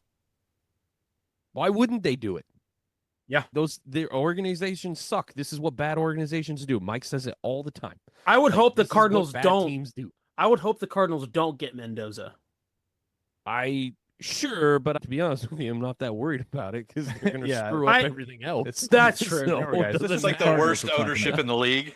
Yeah, that's true. I mean, that's probably not a hot take, but no, it'll be interesting. Like, I think I actually don't hate the Raiders situation as a whole. I really don't. I think that if you have the sway with ownership, you can do a lot of good with the young core that is there and their draft positioning and all the other things. Of those jobs available, obviously that's the best one. Sure. But I don't hate where the Raiders are at. I just think they need the guy, and Pete Carroll was not the guy. But And we'll some have linemen. plenty of Offensive time. linemen. They need offensive linemen really bad. Amen. A lot of them. Yeah. All of them. Well, Draft trenches. all of the Basically, they just need the trenches right Yeah. now, and they can figure it out in the next couple of years once they got that done. A couple other big things from this last week, because we don't need to do pick 'em today. Dude, Shedeur Sanders is playing the Pro Bowl. What are Yeah. we Should doing? never happen. What were Should you never saying happen. earlier this season, Matt? Now look at him. Pro Bowler Shedeur Sanders. Yeah, What Matt, are you're we looking real doing? stupid right now. You're just trashing you just Caught trashed the in future 4K. Pro Bowler, rookie Pro Bowler right there, dude. Wow, Dude. how dumb you look. 7 touchdowns, 10 interceptions. Everybody else said no. The entire AFC said no. It is there. I will say, to bring a little bit of common sense to this, there are multiple quarterbacks with injuries that are going to be nursing, post-surgeryism, if you will, in the offseason. You've got guys that just played that don't want to play. The options were very few, but still, what are we doing? And like this isn't any sort of nepotism, and it's also not his fault that he's in here.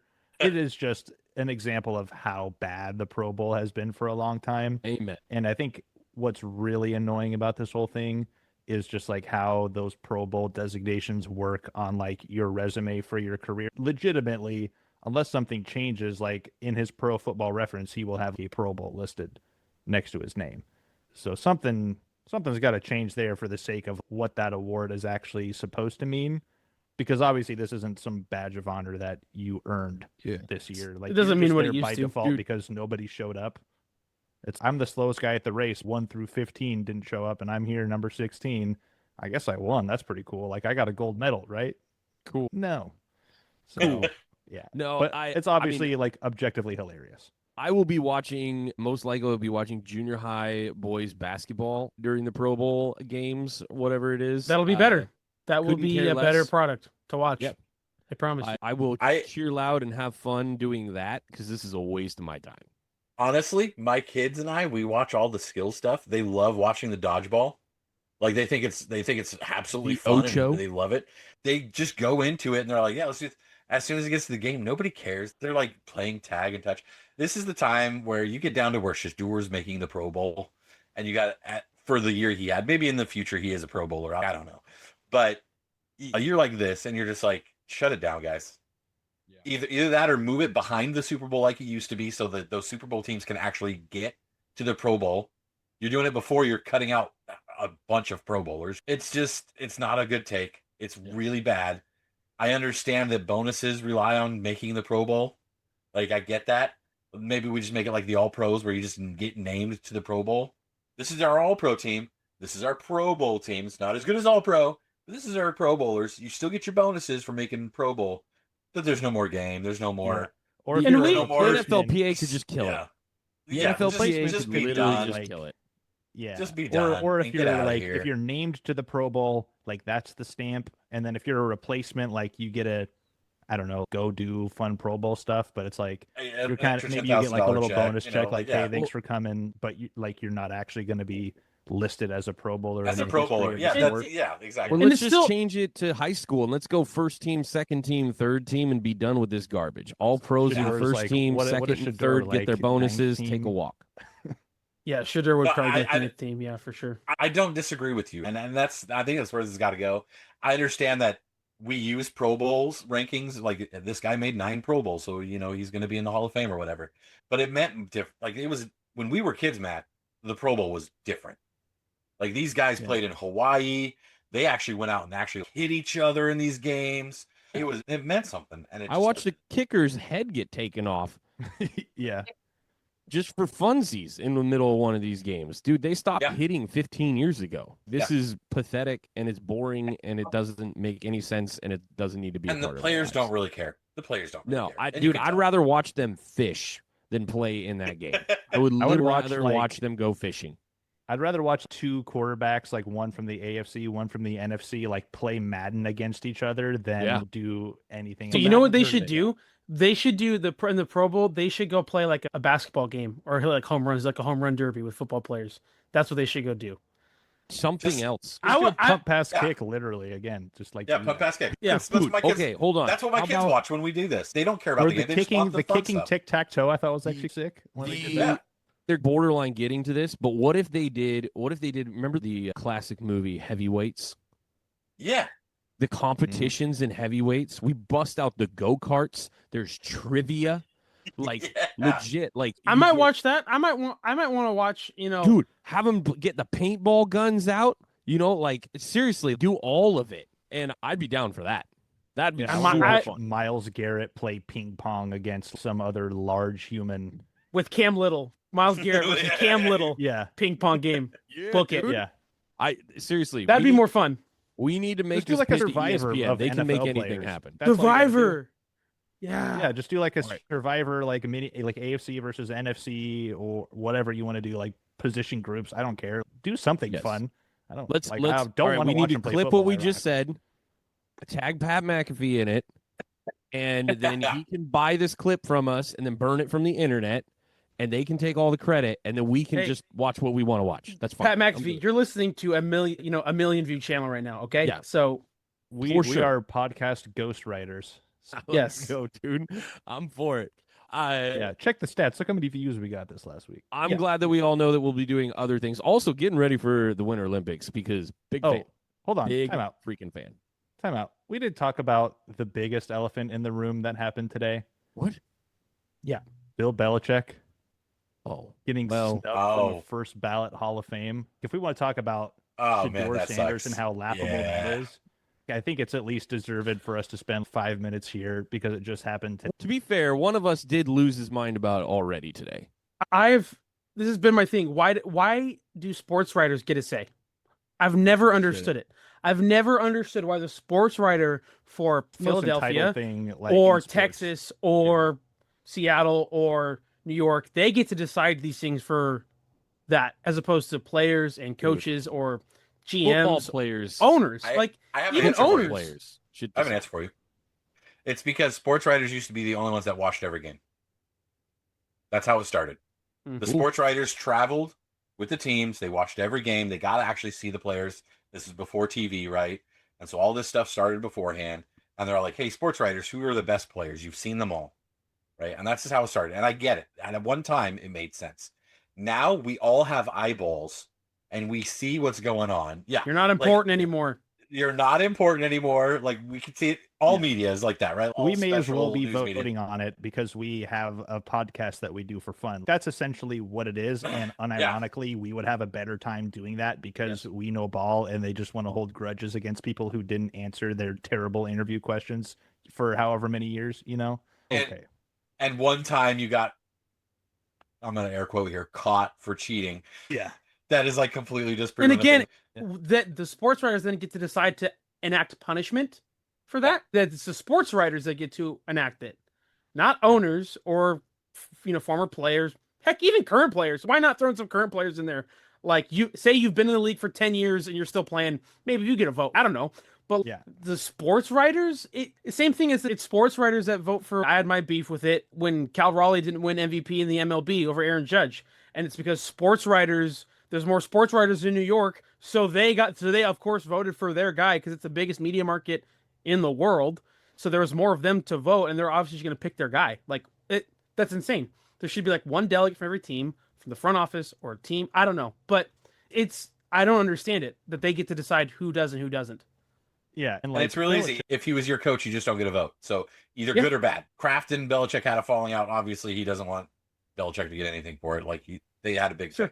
And so, hey, if he coached for you, you just don't get a vote. Let all the other teams vote for it. Yay or nay. I don't know. And I think it's a bad take. I don't know how you get like one of the winningest coaches in ever and the one with the most Super Bowls ever and not get in first ballot Hall of Fame. Like it's the equivalent of it makes no sense. Because are they going to do it for Tom Brady? Because Tom Brady was he was involved in Deflategate. He got suspended 4 games for the Deflategate, where Belichick he's obviously not a Hall of Famer now. Yeah, so he's not going to be a first balloter because he was involved in that. Like that's the same logic, right? That's the same logic that you would apply to that. But do you in your heart of hearts think that Tom Brady is not going to get first ballot? Like no. He's going to get first ballot, and he shouldn't. If he does it, I'm quitting as a fan of the NFL because it's a joke then. Hey, he's not trotting out 20-year-old girlfriends either. Like social media. Yeah, so like actually, but also we don't care. We don't care about their personal lives. What he was doing on New Year's. We don't. But we don't care about their personal lives. There's so many players who have done all sorts of wacko, weird stuff. On off the field. On a Thursday night.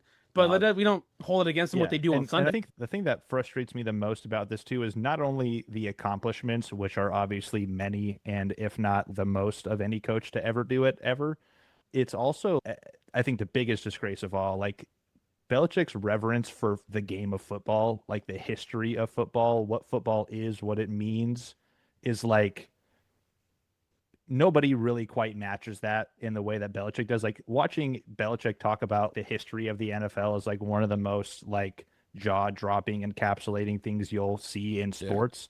Yeah. And so all of those things, like it's such a bad look for the NFL Hall of Fame committee. And it really is. Texted this in the group chat. I was like, are they doing like a baseball Hall of Fame like cosplay here where they're like, I am a purist, so I'm going to hold a grudge. And maybe there's more to stand on with some of the stuff in baseball with, the steroids and, the home runs and all that stuff. But it's like, even still, it's like, you can't tell the story of baseball without Barry Bonds. Put Barry Bonds in the freaking Hall of Fame. Do it. You obviously cannot tell and this isn't to say that like Belichick's not going to make the Hall of Fame. Like obviously he's going to make the Hall of Fame, but to want to put a slap on the wrist for a guy who is probably, maybe he doesn't have the wins totals, but he's the greatest coach in the history of the sport. Yeah.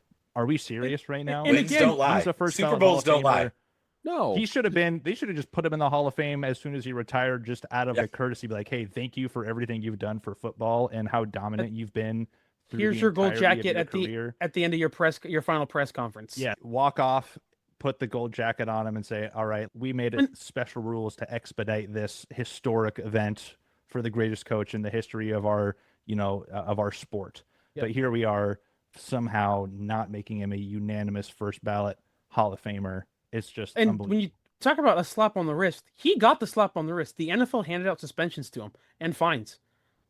That should be enough. He also got blackballed basically by the end of his tenure there. Yeah, so like I'm just like did enough. So who are these writers to think that it's their job and it's their duty to put that slap on the wrist when he's already gotten the slap on the wrist for the things he did?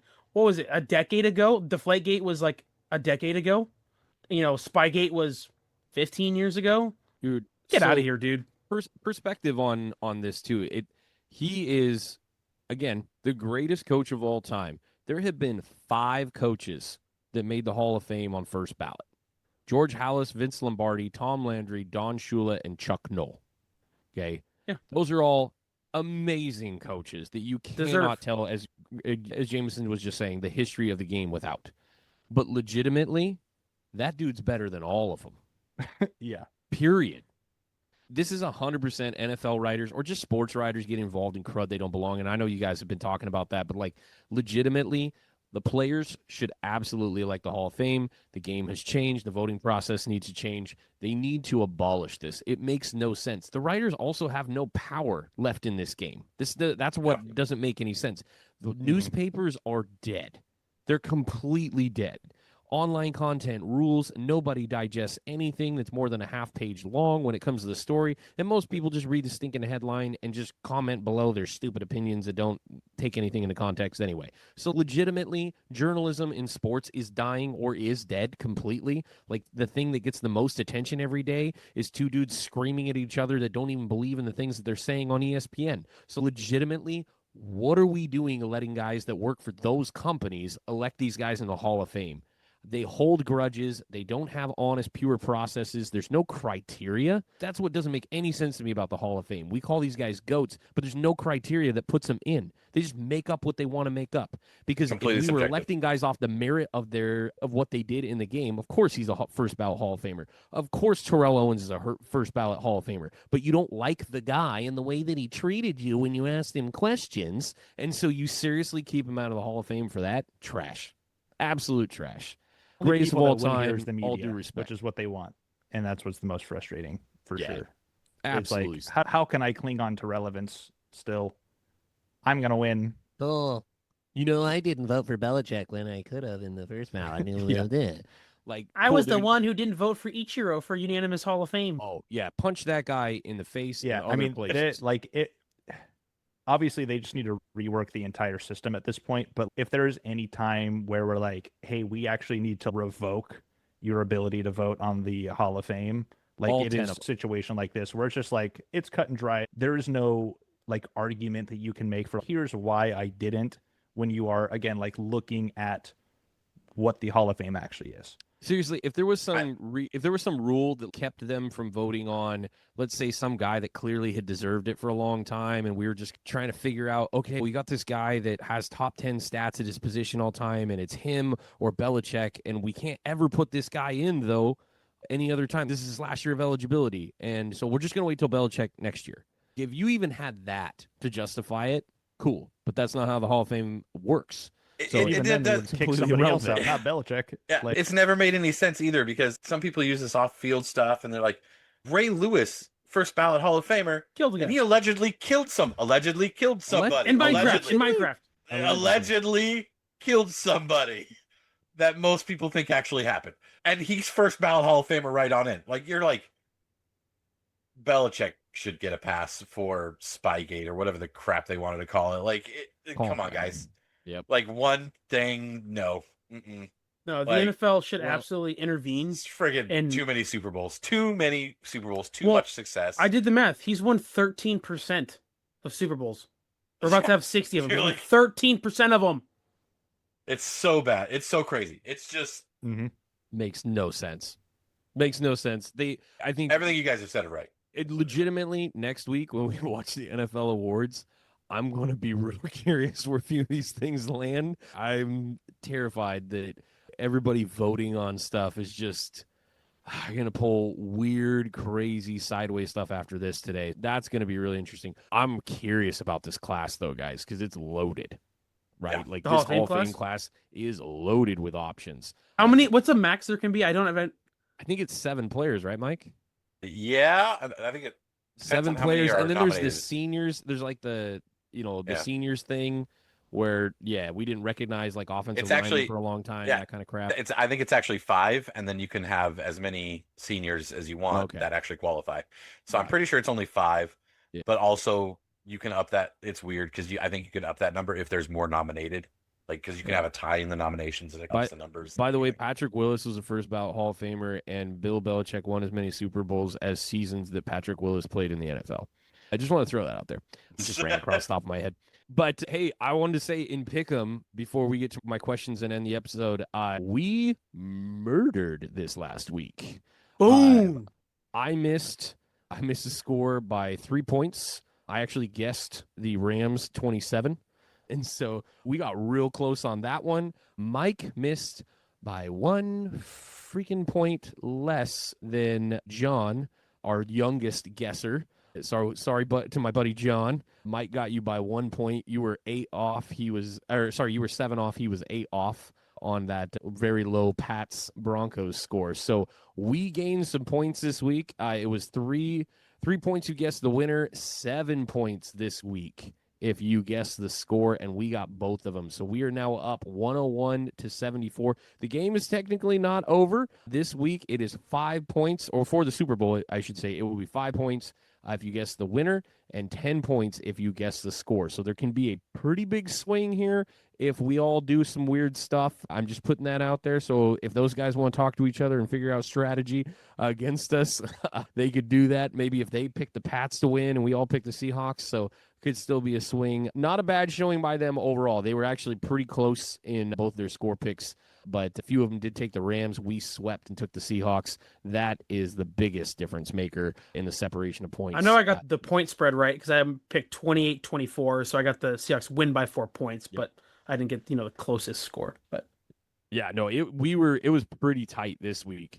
But I was thinking about this with our matchup this week, you guys. This rematch from a decade ago with the Seahawks and the Patriots, obviously completely new regimes, all that. I'm not comparing one to the other, but it's brought about that matchup question in our heads.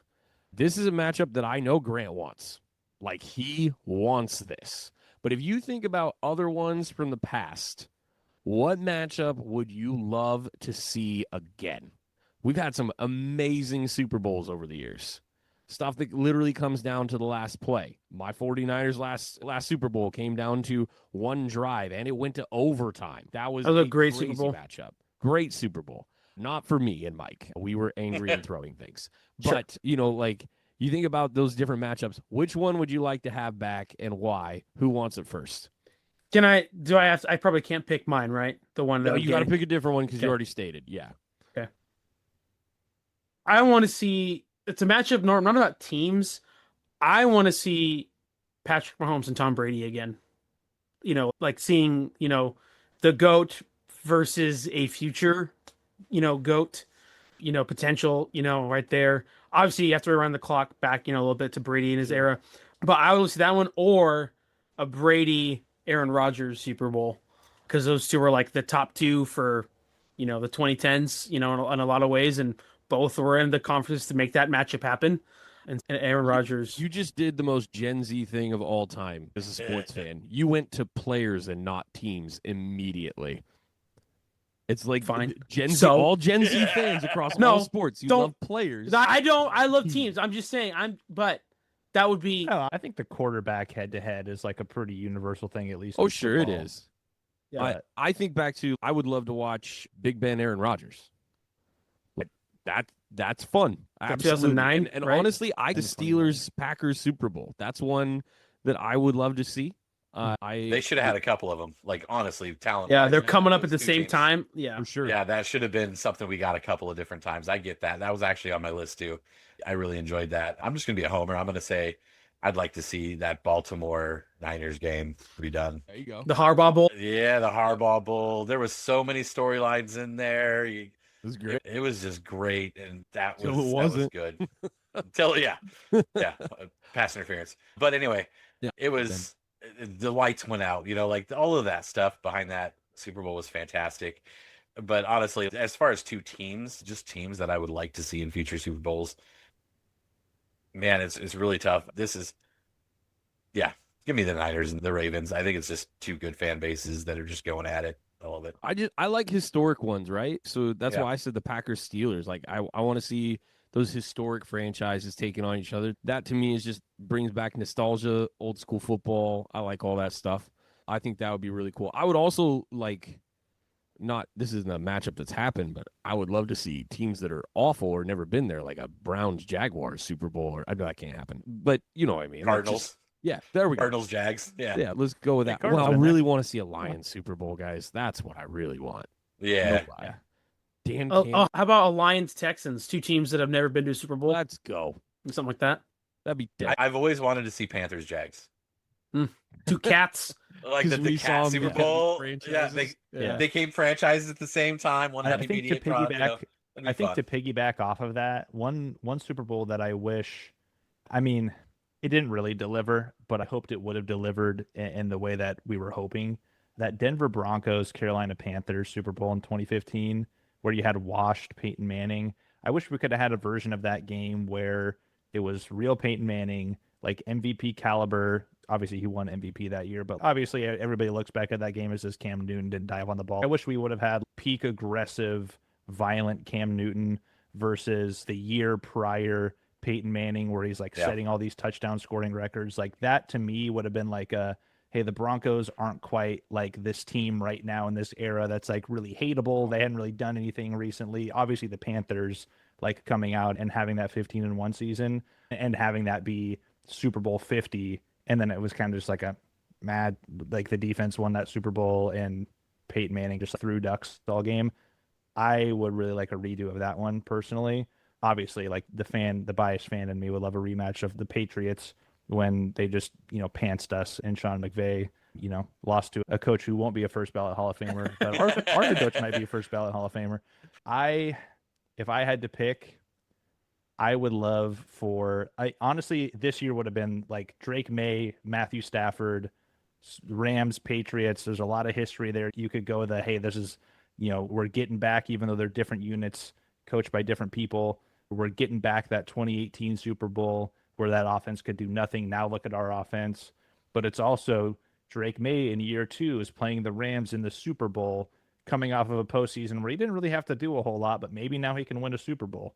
And it would have been like a rinse repeat of Tom Brady coming in and winning a Super Bowl against the Rams, and then now his career just goes off and he does awesome stuff. There would have been some cool storylines there, so that would probably be the one that I would want to see from like a rivalry, but also the two MVPs from both sides coming head to head. That would have been my ideal matchup.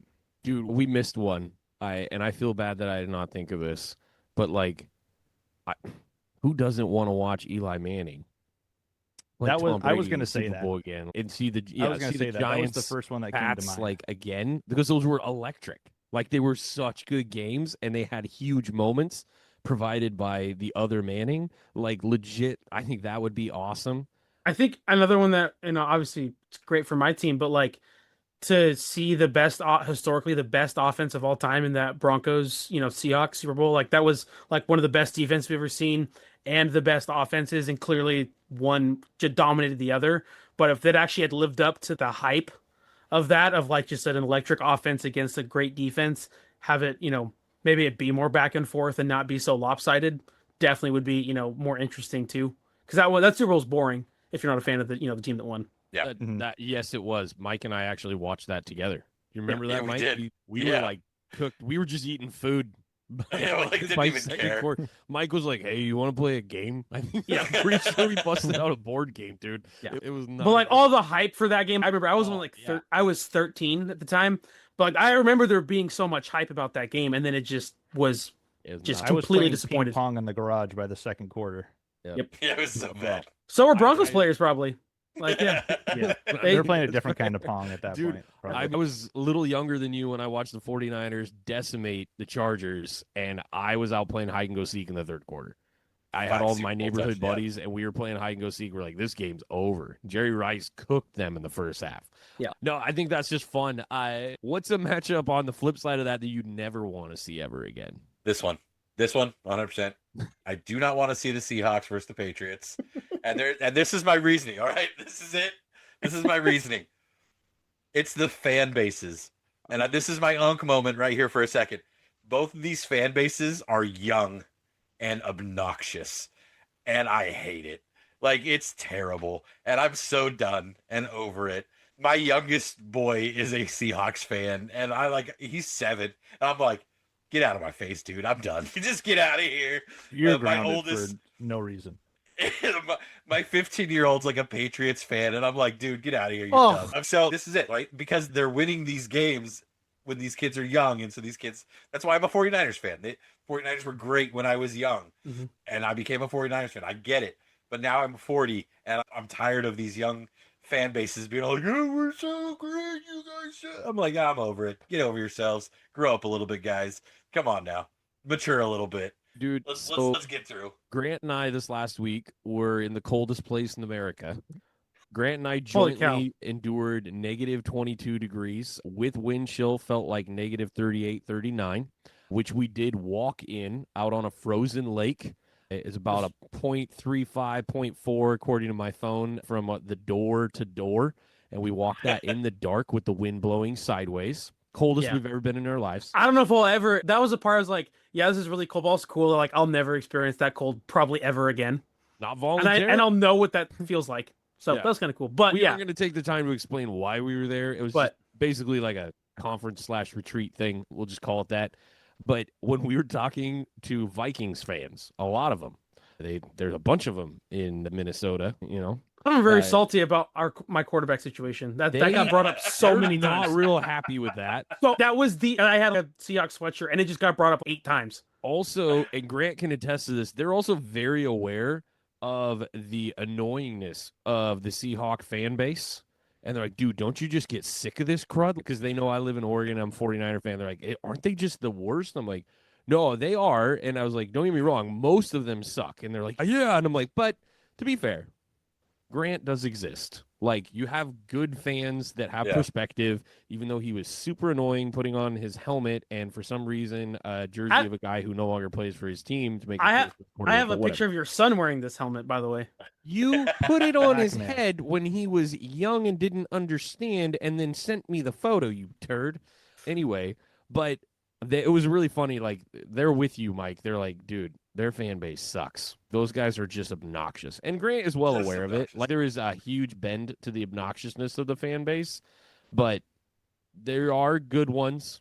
There's an individual that resurrected his Facebook account to gloat. I do want to say real quick. I do really want to say real quick. They're not Eagles fans. I don't hate them in the same way. That's they're another just level. young and obnoxious. And as an old man, I'm done with them. This is the Super Bowl that, like, one of my best friends, he's 30, 33, 34, something like that. He's a Patriots fan, and I can't talk to him when his team's good. It's just terror. It's just so bad. I'm just like, guys, I'm done. It's also the proximity.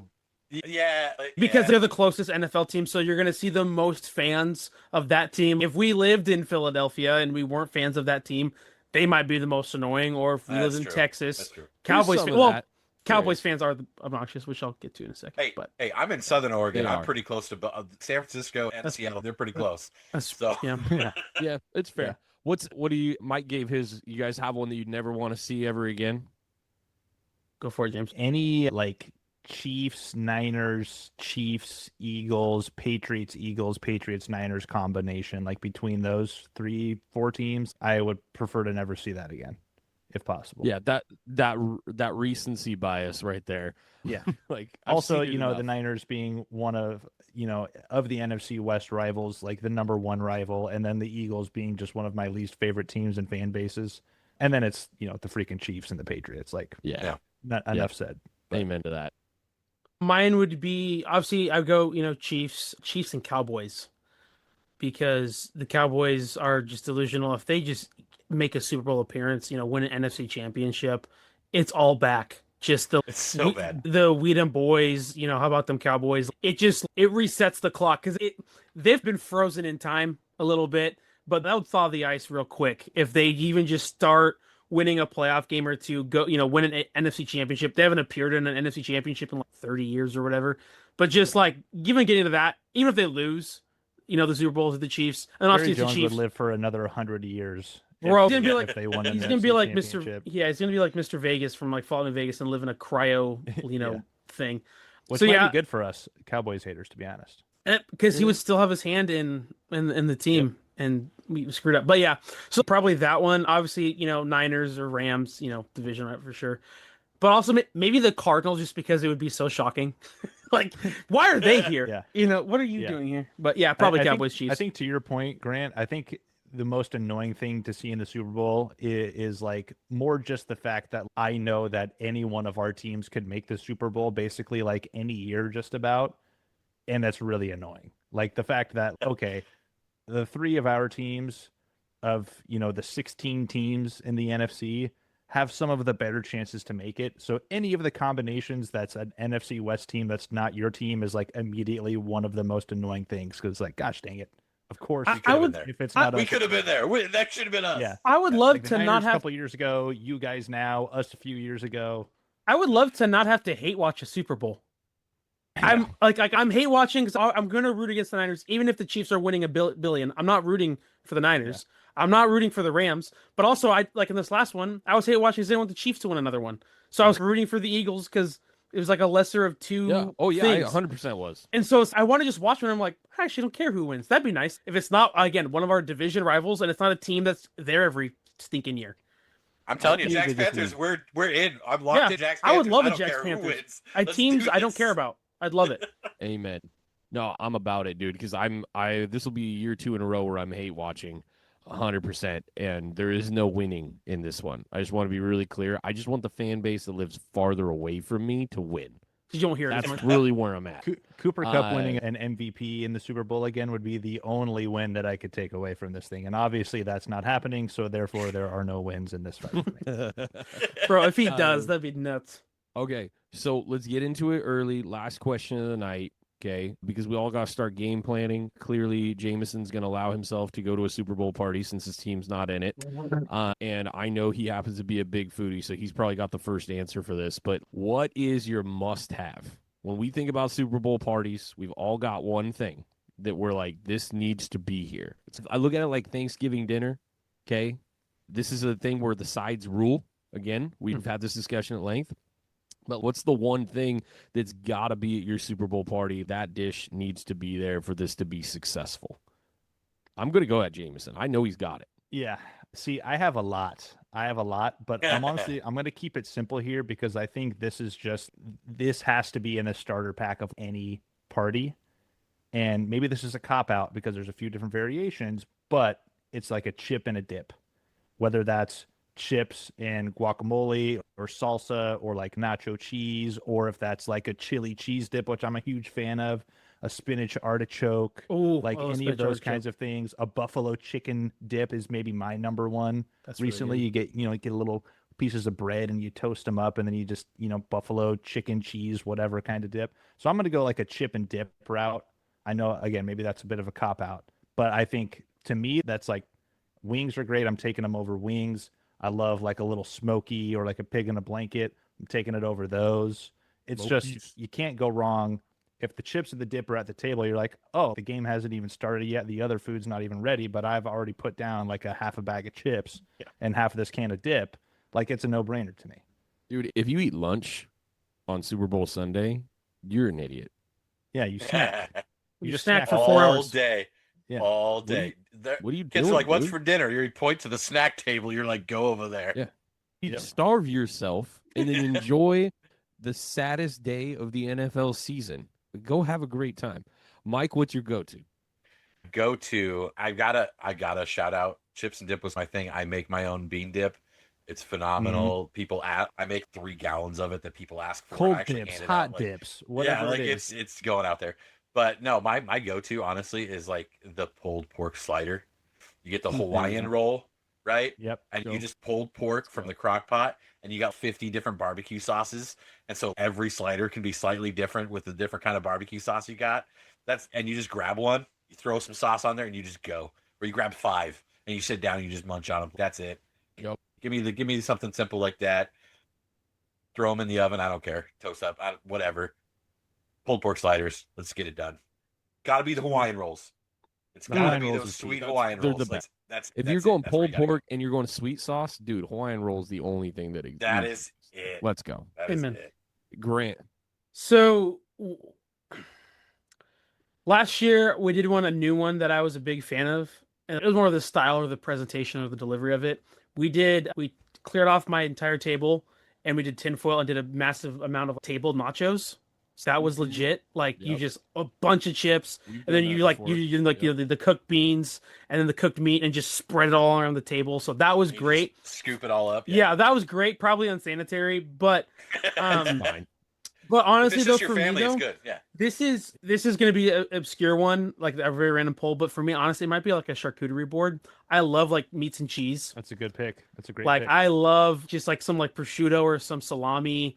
Like, dude, the elite thing though, taking over the top is like some pepper jelly. Like, dude, some pepper jelly with it. You get a little cracker, some Yep. cheese. Like a little like there's like tiny pickles or like cucumbers in there. Something that's like light and refreshing. So Yeah. that might be like that might be like my favorite snack is just like stuff like that. Okay.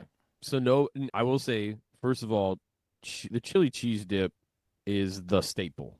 Okay, so if it's cream cheese, your favorite can of chili, or whatever, if you home make your chili, whatever, but like you got to throw the cream cheese in there. Anything you do after that is your vibe. That's totally fine. Yeah, you just throw in the little like saucer pot thing and just let it heat up. And you're like, all right, we'll be back in a little bit. Ready to go. I love doing cream cheese and Velveeta. That's the only time I eat Velveeta, legit, is with that dip. The only time I eat cream cheese is with that dip. Yep. I've Are thrown you the a Rotel are you a in cream there, cheese you hater, spice it up. Mike? I'm not a cream cheese guy. Oh, that's like nectar of the gods, dude. Cream cheese. I do love cream cheese, everything. Let's go. But genuinely, now that's the staple. But Jameson already hit it, so I'm gonna leave it on that. Now my thing, historically, sub sandwich, and you get the big one. Okay, you lay the bread out, and dude, I have seen my dad when I was a kid, and this is probably what it goes back to. My dad made the biggest sandwich I've ever seen in my life. He used to run a pizza joint, and they made their own pizza right there in the town where Jameson and Grant are at, or well, very close by. And they made like this 15-foot long sandwich. Oh, that'd be legit. And it was just like they stacked these sections like it was 5 sections, 3-foot breads, and they put them all together, did different variations, garlic aioli, throw on regular mayo, brown mustard, yellow mustard. Like they did these different sandwiches, but put it 15 feet in length, dude. Unreal. Like one of the coolest food things I've ever seen. So for me, I'm like, yeah, let's go get 3 feet of bread. Let's go slop all this crud on there. Let's make the variation thing or make it your own or whatever. But I'm a big sub sandwich guy anyway. That to me is the Super Bowl. You got some variation. I do want to give a shout out for the generation like just above us, Matt, is like Super Bowl chili. My dad spends like 3 days on one chili dish. What is going on? And it's like, how did he do that? Dude, the meat in it's like just fall apart, and it's spicy, and the flavor is so deep.